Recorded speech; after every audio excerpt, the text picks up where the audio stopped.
All right, everyone, let's get started. Thank you so much for joining us for this webinar. I hope you guys can hear me okay. If you can, please do type into the little chat box and let me know.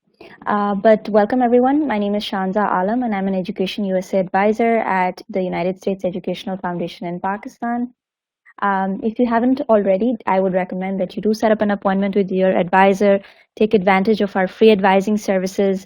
If you have any questions about which universities to apply, you need help with your college applications, anything related to higher education, we're there to help you out with that. Today we have Megan from Binghamton University joining us, and she'll talk about the graduate school application process as well as give you more information about the programs that the university offers, and she'll be there to answer any questions.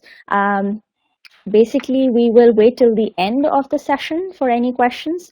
So whatever questions you have, you can type it in the little chat box on the right, and then we will go from there.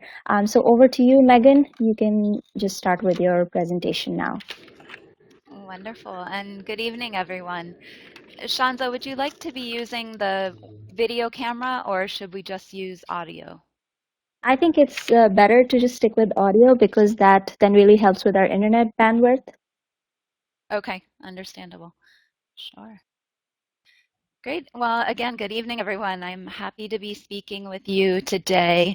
I was just recently in the region, and although I didn't make it to Pakistan, I was in India. I also happened to study in India, and I did my internship in Bangladesh as well. So I hope that I have the opportunity to visit Pakistan in the future. So today I'm going to talk to you about two different things. First, I'll talk with you about kind of the graduate school application process in general and how you might choose a graduate school within the United States. And I will also give you some detailed information about Binghamton University so that you can have that as a point of comparison, also as a consideration for a graduate school for your studies.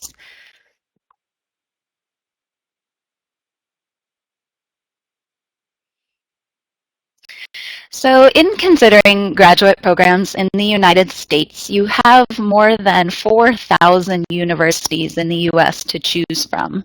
And so this is a major decision for you to make, and from which you have a number of different criteria you can use to make this decision. And so I'm sure you've started considering this process, and these are some of the considerations that you have. You may be interested in a specific region of the United States. Perhaps you'd like to see snow for the first time or spend some time in a cool place, or perhaps you are more of a warm weather person, are interested in living in the southern United States. That's one consideration, of course. But also, you may consider research. Do you want to focus on research? Do you want to focus on classwork? Different universities will provide different types of educational environments for you to consider. Of course, budget and expenses are a consideration. You'll be thinking about different funding packages that may be offered to you as a graduate student. And there are a variety of different qualities of university too. So this is something to consider, including the accreditation of those universities and making sure that they have the programs that you are interested in studying. As I said, with as many as 4,000 universities in the US, there are a variety of types. So one consideration is graduate school versus a professional school. And this is, some universities will offer both types of programs. So it's just a matter of finding the program that you are interested in. And of course, we have both public and private universities in the United States. Public typically being supported by the state governments of one of the US states, and private being nonprofit organizations, or sometimes, but rarely so, for-profit organizations. Many of our universities are research universities that have first-class facilities to support your research interests. And you have a size choice to make. There are colleges in the US that have anywhere from 500 students all the way up to 40,000 or 50,000 students. And so the type of community you want to live in is an important consideration as well. In considering Binghamton, to give you a point to compare to other universities, Binghamton University is what we would call a medium-sized university.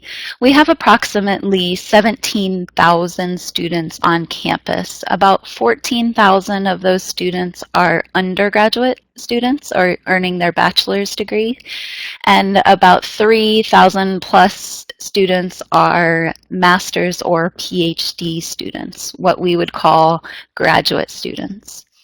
We are a public university. We're one of the state universities of New York. There are actually more than 65 state universities in New York, and Binghamton University is the top ranked program in New York State. We have more than 60 master's programs at this time and more than 30 PhD programs. And we really pride ourselves on being a research university. We have ongoing cutting edge research at all times in all of our departments. But that isn't to say that we don't focus on teaching as well. What I found as a student at Binghamton is that it was a very good balance in my graduate program of being research focused, but also having professors that are interested in the teaching and the learning experience for students in the classroom.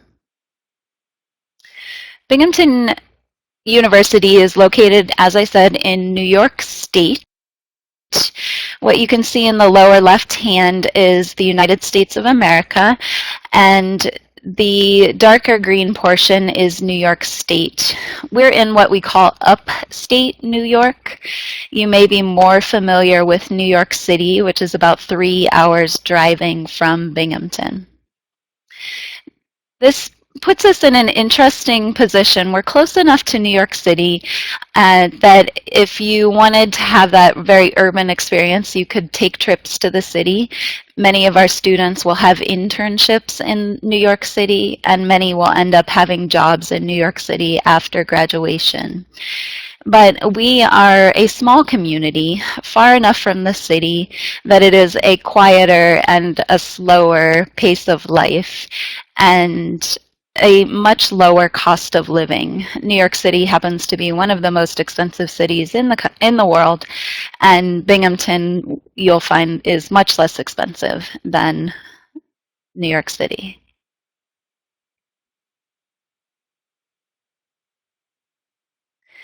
These are just some of the rankings for Binghamton. I don't want to focus too much on Binghamton. As I said, I just want to give it to you as a consideration and a point of comparison with other universities.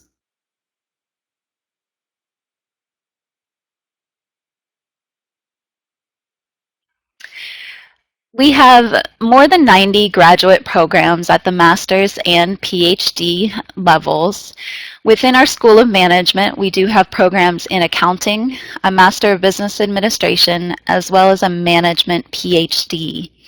If you happen to be interested in management, we will have several openings in fall 2017 that are funded PhD programs in management with a specialization in marketing or a specialization in organizational behavior and leadership. The College of Community and Public Affairs is one that is close to my heart. I actually am a graduate of Binghamton University. I'm a graduate of the Public Administration program.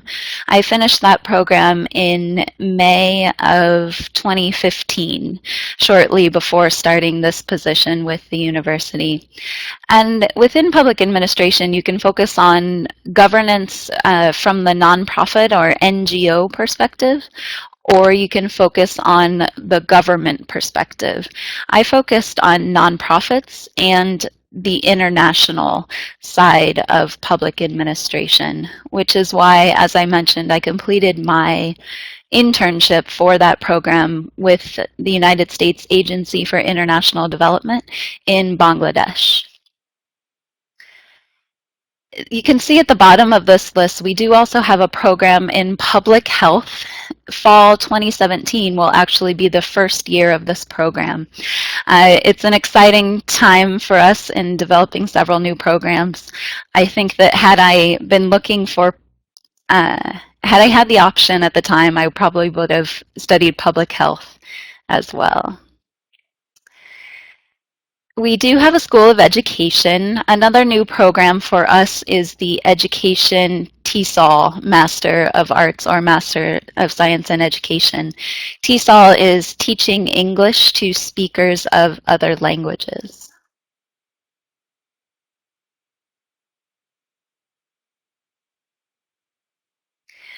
We at Binghamton University, you may be familiar with the company IBM, the International Business Machines company that is well known for its computer technology. That company was actually founded in Binghamton, New York, and had its headquarters here for more than 40 years. And so the president and CEO of that company that made it a major international corporation, he, during his 40-year tenure, started the college that became Binghamton University. And so we were founded by a computer scientist and an engineer. And so this is our foundation, is our engineering programs.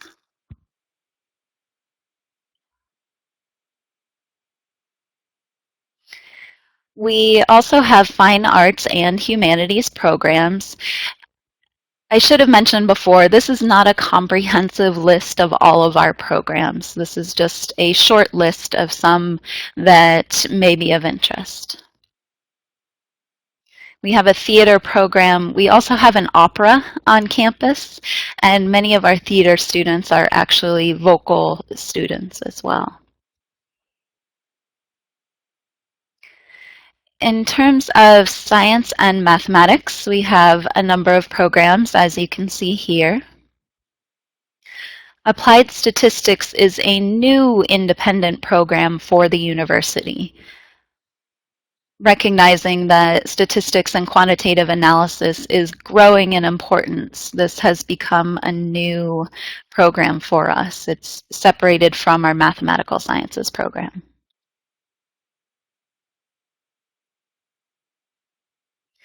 And in the social sciences, we have a number of master's and PhD programs there as well.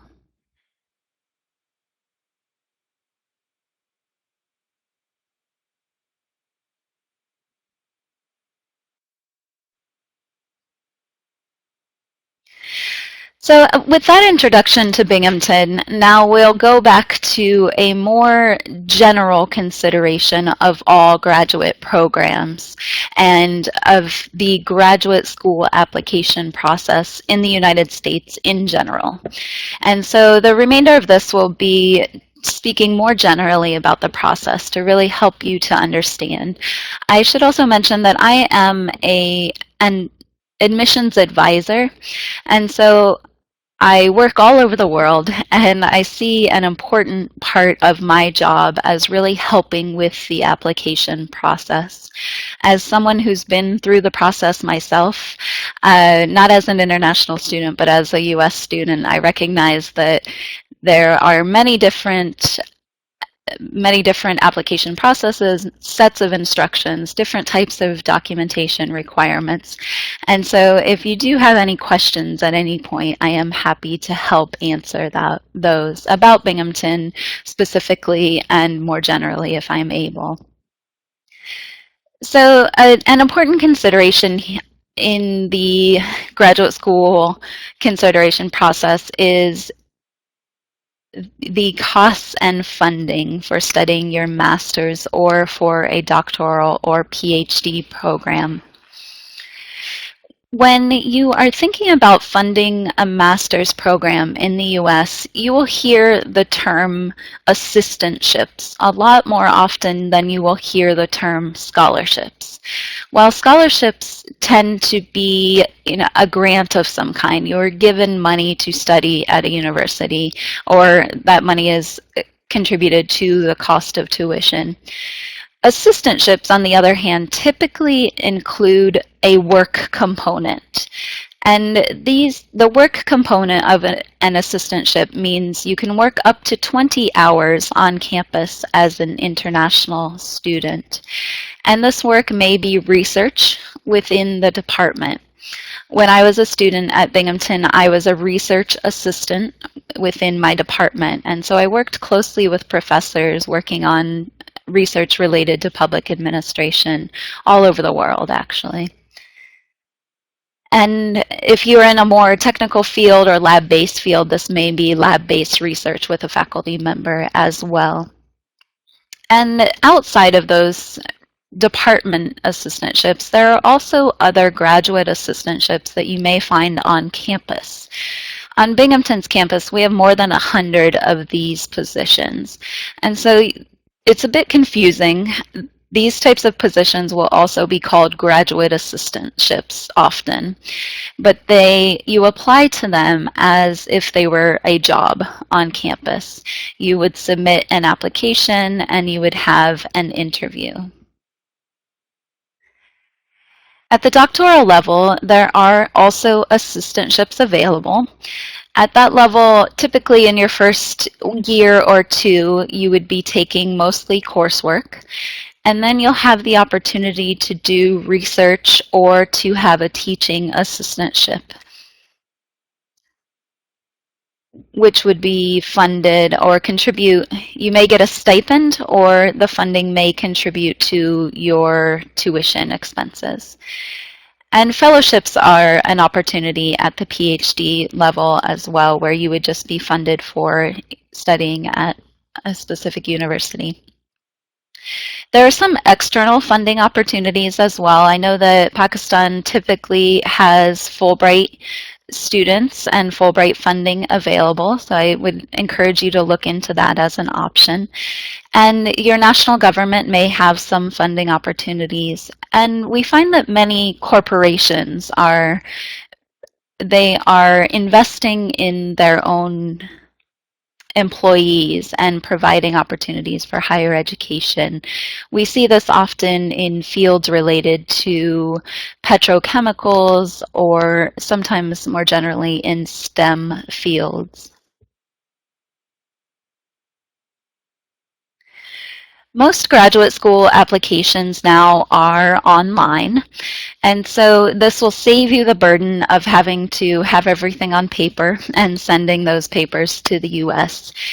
More typical will be that you will scan all of your documents, you'll scan your transcripts, you'll scan your mark sheets, and you will submit those electronically to a platform online. Most universities will have someone like myself within the graduate school who is an admissions advisor. So if you should get stuck in the application process, I encourage you to reach out to those people. The graduate schools within the US are decentralized in the sense that departments make admissions decisions. So my office itself does not make admissions decisions. Our job is actually just to help with the application processing. We make sure all the documents are together and complete, and then we pass those on to the departments. So if you get stuck and the department maybe isn't being responsive, say it's the mechanical engineering department, if you may not hear from them, I would suggest that you go a different direction and reach out to the graduate school office itself.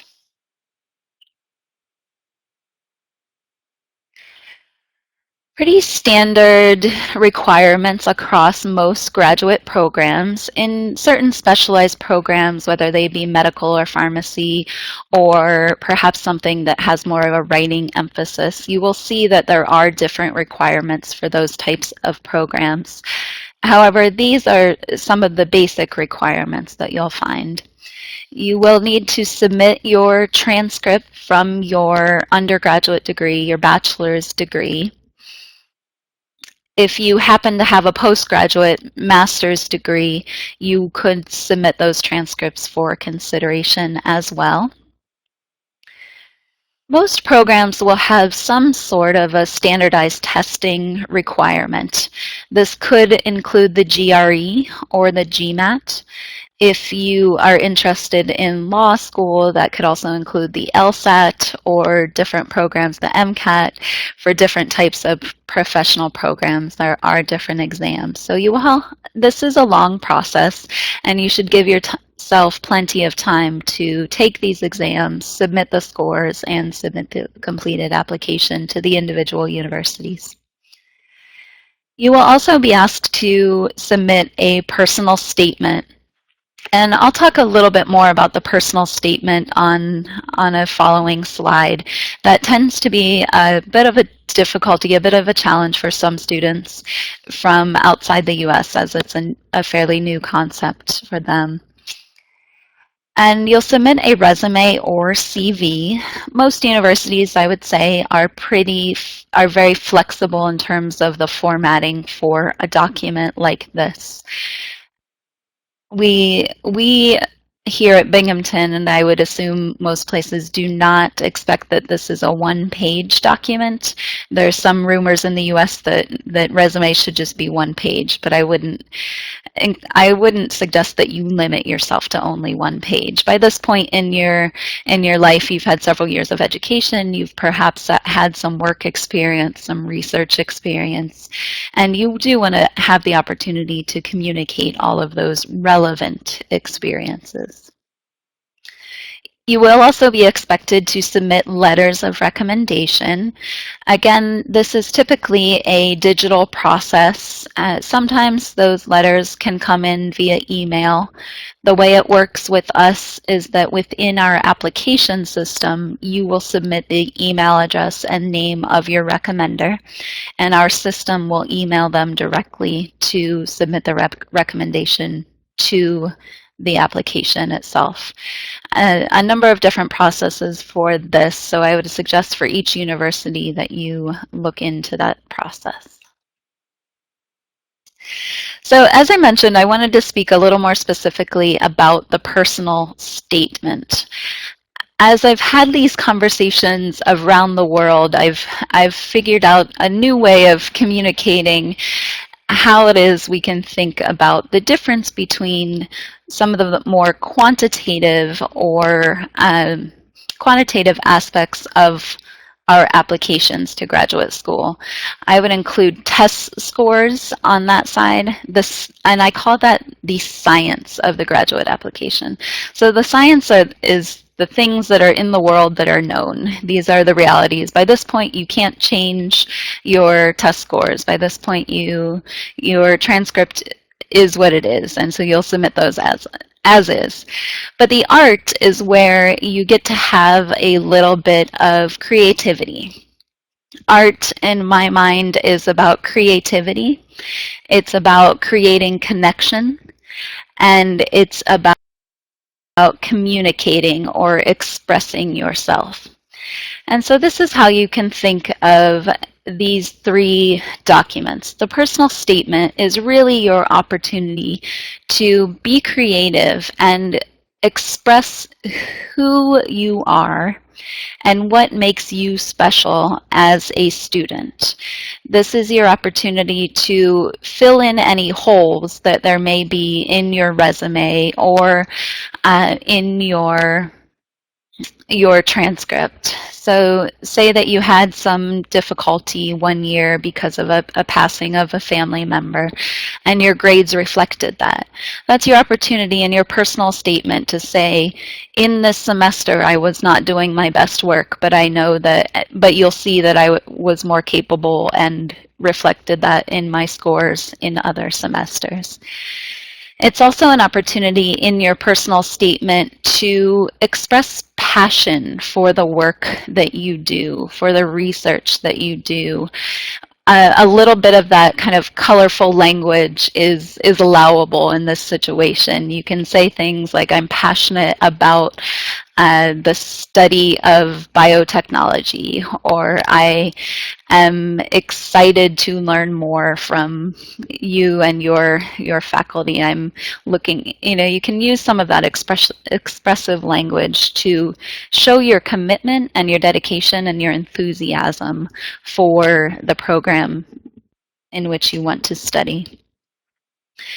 Your resume and CV is also a communication tool, and so I encourage you to use that document to express all of your experiences that are relevant to the program in which you want to study.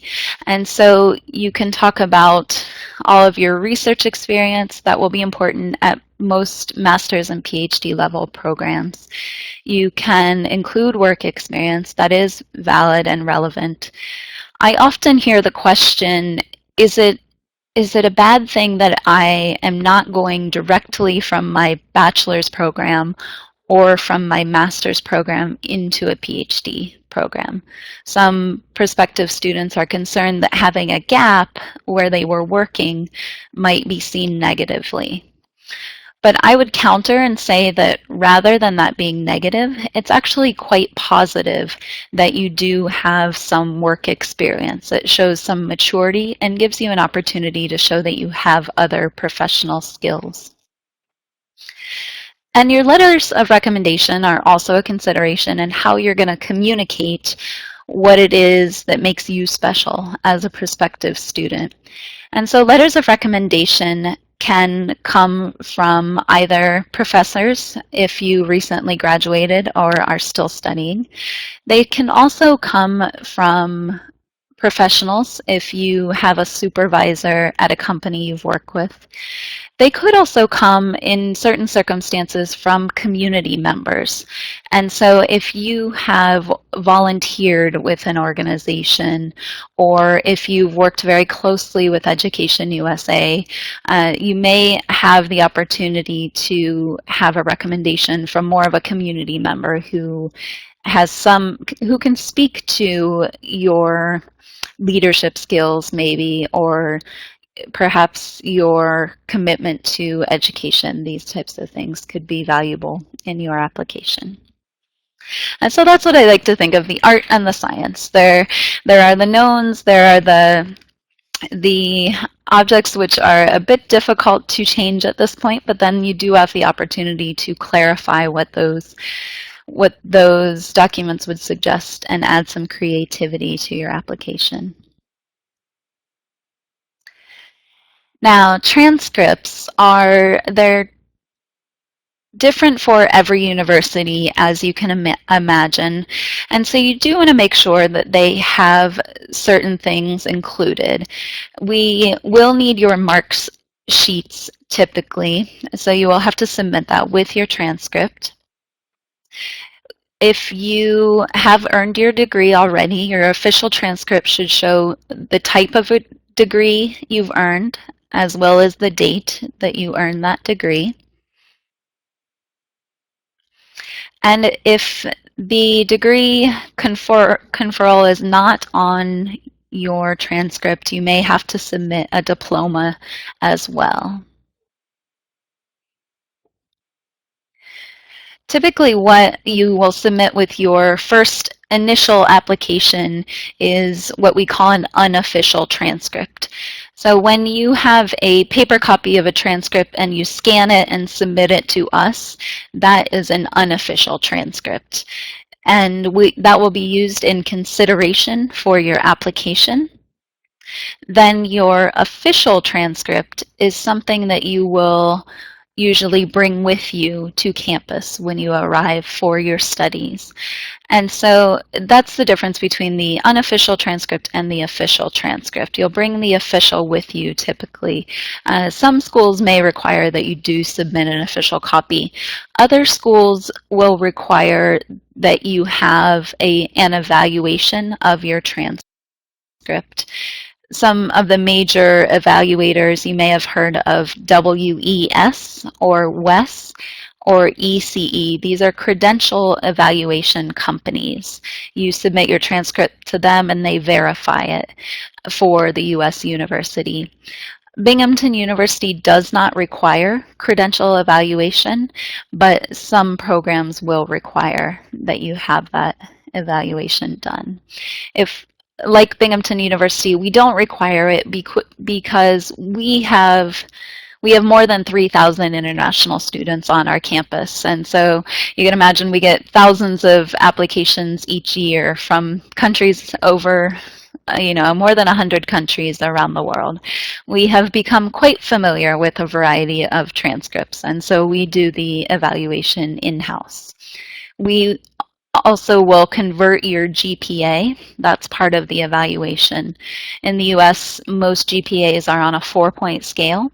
And so if you're on a percentage scale or on a 10-point scale, or perhaps a 5-point scale, then we will convert that GPA for you. As I mentioned earlier, most programs will require some sort of standardized test. And this is an important consideration, several months ahead of thinking about submitting your application.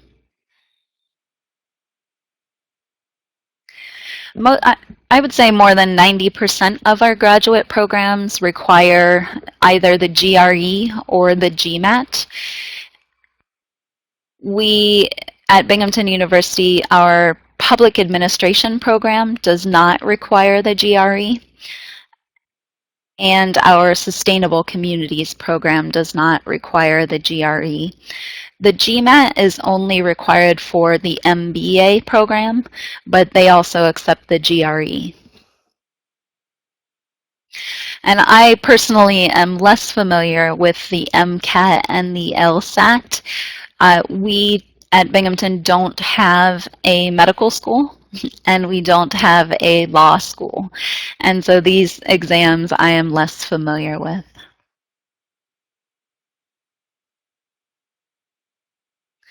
I talked a little bit already about what you might include on your resume for a graduate school application. I guess I'll speak a little bit about what not to include on your resume or CV. Resume or CVs around the world tend to reflect a little bit of our cultures, and so these can be different in any place where you are. Some items in the US that you should not include are your age. This will not be a consideration in your application, and so please don't put your age. You do not need to include your gender. You don't need to include if you're male or female. Your religion will have no bearing on an admission decision either, so you do not need to include your religion. Photos are not necessary on resumes or CVs, and we don't need to know your marital status either. In the US, we want to ensure that our academic decisions are made based on your academic performance in the past and none of these other circumstances, and so you need not include them on your resume or CV. There are some items that are specifically required for students from other countries. These will include some sort of a proof of financial support and typically an English proficiency exam as well. And so this proof of financial support is actually for the sake of the student visa. And so we at the university help you get prepared for that visa application, and we require these materials to do so. So the International Student Financial Statement is your signing and certifying that you have enough money to support yourself for your first year of study in the US. And that dollar amount for Binghamton University is about $40,700 for 1 year. That includes tuition, that includes fees, it also includes an estimate of what your cost of living would be for 1 year in the US. You'll find that that number is significantly lower than other universities, but again, the number is $40,700. And so on the ISFS, you're showing, is this money coming from your personal savings account? Or is it coming from an auntie or uncle's savings account? Perhaps it's coming from the university. Maybe you've been awarded an assistantship. And so you would show that how the dollar amount you've been awarded for that assistantship. And perhaps you have a scholarship from an outside source. So all of those combined, excuse me, need to add up to $40,700.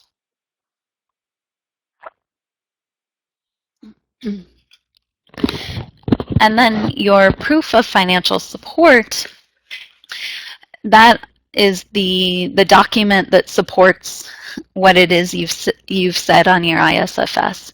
So proof of financial support would be your bank statement showing that you have enough money in your bank. It would be the scholarship letter or the assistantship award letter. Those kind of things would be included in your proof of financial support. And then, of course, the English proficiency exam. While I know that many of you have probably done some study in English, most universities will require that you submit an English proficiency exam. At Binghamton, we accept either the TOEFL or the IELTS or the PTE academic exam. The minimum scores for most of our master's program for the TOEFL would be 80. And for the IELTS, the minimum is typically 6.5. If you are interested in the MBA program, Master of Business Administration, the TOEFL minimum is 96 and the IELTS minimum is 7.0. If you're at the PhD level, that English proficiency score may have a higher minimum as well. At the PhD level, you would be in consideration for funding, for research, and for teaching assistantships, so they may have a higher standard for those awards. For our teaching assistantships, the TOEFL minimum is 106 at the PhD level.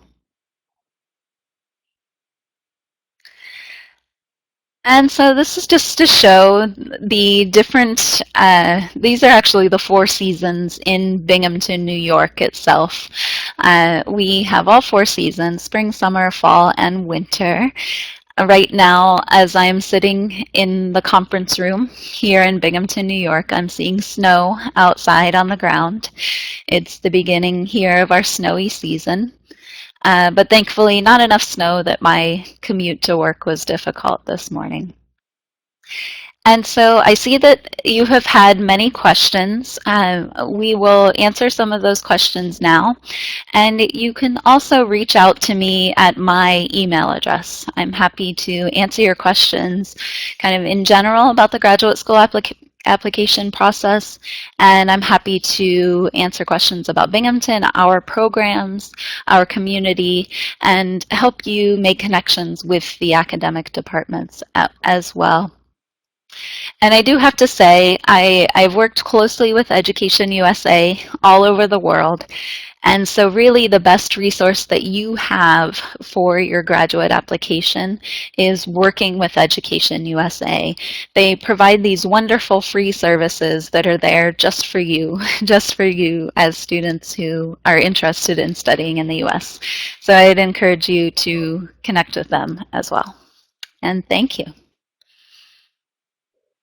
All right, thank you so much, Megan, for your time.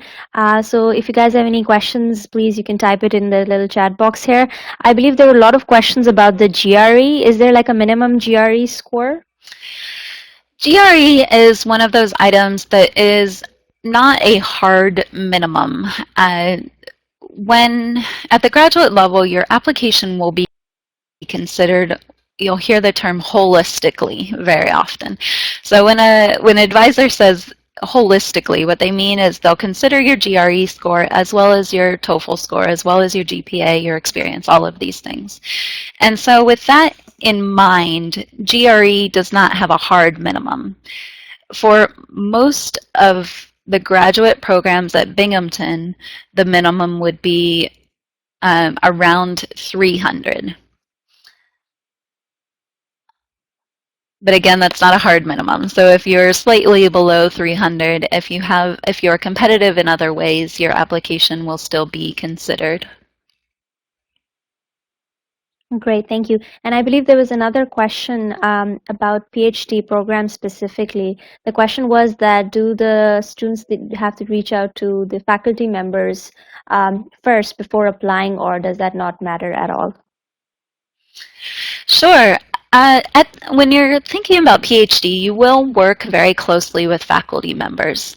So that is one important thing to think about. And faculty members are also making admissions decisions. And so I do recommend that during the application process, you reach out to faculty members. But before doing that, what you want to do, you want to have a clear idea in your head of what you're interested in, what your background is, and how that matches with the interests and the background of the faculty member. So we're getting better as a university, and I think across the board at other universities, of putting all of our research online. And so look at the websites, find out what research is there, find the papers of those faculty members. There's nothing more flattering to a faculty member or a professor than you saying, I read your dissertation or I read your journal article. Not enough people read these works that they commit years and years of work to. And so if you can say that I've read your work and I'm intrigued and I have some knowledge of this, that's a really good starting point. You will find that some professors will get back to you very quickly, others you may never hear from. And so it really just varies on sometimes the size of the university, sometimes the time of the year. And so it's a little bit early in the application process now. And so what I've heard from several prospective students is that professors aren't really responding to them at this time. It's finals here in the US. Students are finishing up their last week of classes for the fall semester. And so professors are giving those final exams and they're grading them and they're working on final papers, those kind of things. So it's a busy time. So don't be offended if you don't hear back from faculty. Just try again. And if you don't hear a second time, I would check. Most programs have a graduate director. So say you could reach out to the graduate director for the mechanical engineering program, or you could reach out to someone like myself, an admissions advisor, who may be able to help connect you. It's also good when you are thinking about reaching out to professors that they have some access to your information.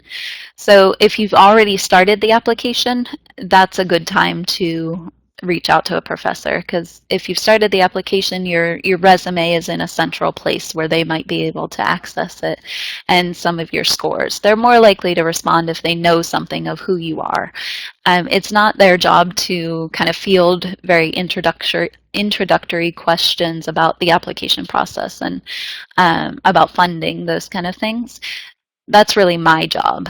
And so kind of the more basic questions, save those for the administrator that is available to answer those. Great, thank you. And I believe there was another question about the assistantship opportunities. So do students have to fill in another application for that, or is it part of the main application process? Mm-hmm. Sure, there are several different types of assistantships, and again, this is going to vary by university. So at Binghamton University, when you apply to a master's program or a PhD program, you will be considered as part of your normal application for funding. So when you're in graduate school, it's not that you are coming only to learn. You are coming to contribute your knowledge as well, and your skills and your brain power. And so that's why funding is available. And some of that initial funding will go to the most highly qualified students. It will go to the students with the higher GPAs and the higher GRE scores. And so if you're a very competitive student, that first round of funding is what you'll be considered for. The second type of funding would be research funding. So research funding is typically not an automatic consideration and it's typically not given in the first semester. When you're on campus and you have the opportunity to talk with the professors and to see their laboratories and to understand what their research is, that is kind of it's a more of a relationship development application process where you get to know them and you find out if they have research funding, and then you can apply for that research funding. So that would be typically after your first semester.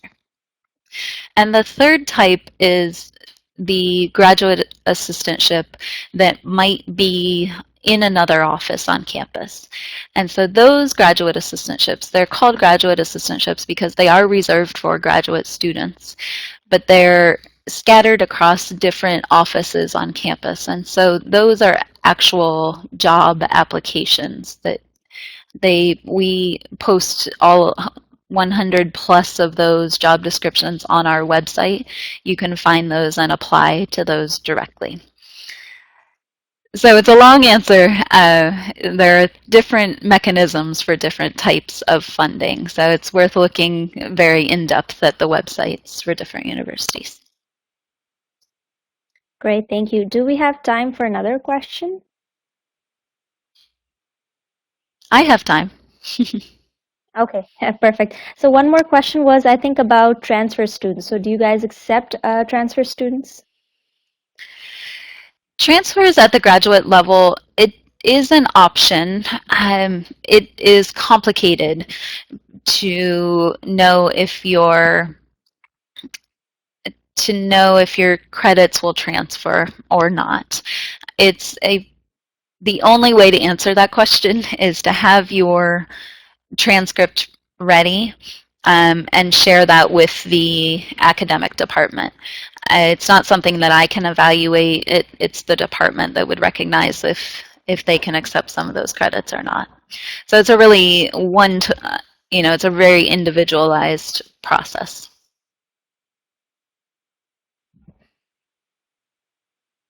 Perfect, thank you. And I believe there was a question on Fulbright. So if you have any questions about the Fulbright scholarship, I believe it's better to reach out to your assigned Education USA advisor because they'll be able to better help you out with that.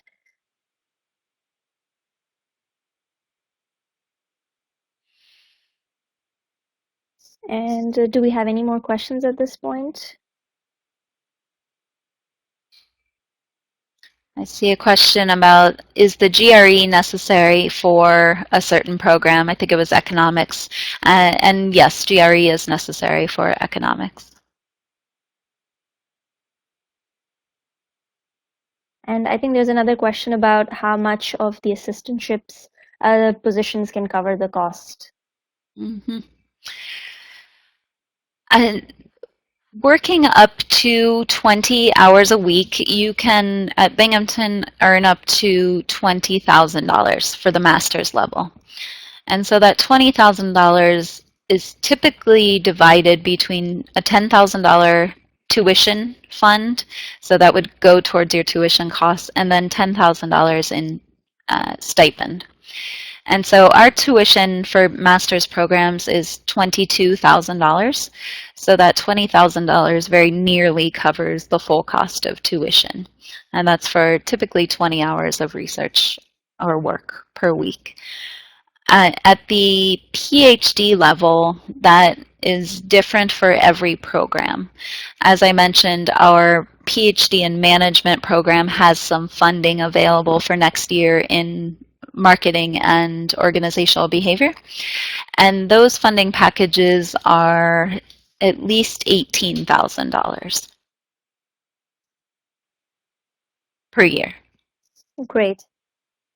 And I guess we have some questions about GRE. I think, yeah, GRE requirements and all. I would recommend that you actually check out the website because the requirements may vary with each program. So do check out the website if you guys are interested in applying. Sure. And please do note down Megan's information as well. So if you have any questions, you can always reach out to her.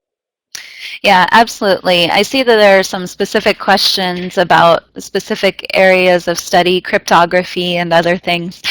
Rather than answering that in a group setting, please do email me and I'll find what research we have related to your areas of interest. Oh, and I see someone had a question about the website. Perfect. Thank you for sharing that. The Perfect. website Thank you, is, Megan, so much. Yeah, go ahead. I was sorry, I'm realizing you can't all see the chat box. And so the website is binghamton.edu/grad school. If you were to Google Binghamton grad school, you would find it too. I will add that to my slides for next time. But thank you for all for coming. I look forward to hearing from you and answering your questions. I'm happy to answer by email. We can also set up a phone call or a Skype call too, if that's easier for you to connect and answer, ask all of your questions. Well, thank you so much for your time, Megan. And yes, this webinar is recorded, so if you have missed anything, you can definitely view this later as well. So all you need to do is come back tomorrow and click on the Shared Files tab at the top, and you should be able to access the video. We also will post this video on our YouTube page, so if you just go ahead on YouTube and type in EduSA Pakistan, you should be able to get to the page and access the video. But thanks again for your time, everyone. And please note down Megan's information and please reach out to her if you have any questions. Otherwise, if you have questions specifically about Fulbright or any of the other programs, or you need help with your applications or anything else related to higher education in the US, please reach out to your Education US advisor. Thank you, everyone. Take care and goodbye. Thank you. Have a good night.